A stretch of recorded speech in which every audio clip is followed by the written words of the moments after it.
Air Florida Flight 90 struggled to gain altitude and crashed into the 14th Street Bridge that crossed the Potomac. The water was icy, and it instantly killed 4 motorists that were on the bridge before continuing on and crashing into the river. Most of the people on the plane died. I think there was a 79-person crew and only 6 survived. And as the tail section of the plane lay there in the icy water, a rescue operation was underway. Eventually, later that afternoon, a helicopter arrived and began to rescue passengers.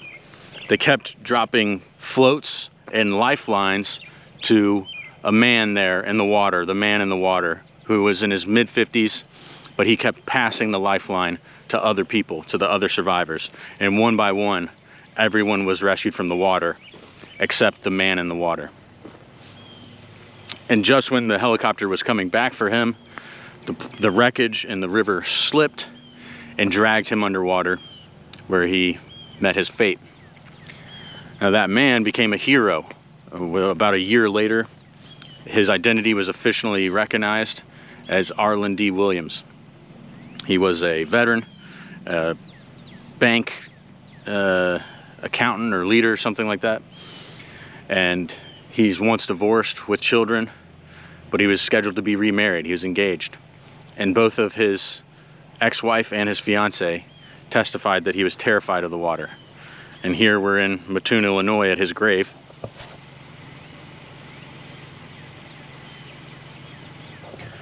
The man in the water, his name was Arland D Williams, and a true hero. He was posthumously awarded the U.S. Coast Guard's Gold Life-Saving Award by Ronald Reagan, and that 14th Street Bridge was renamed in his honor.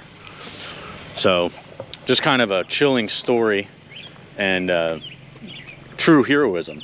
You know, like I said, his wife and fiance, they both testified that he was terrified of the water, and he repeatedly declined to be saved and passed the floats and the lifelines to the other survivors. And it's really inspiring, and I could only hope to ever do something like that in my life. So we're here at his grave, and a true hero, I have to say.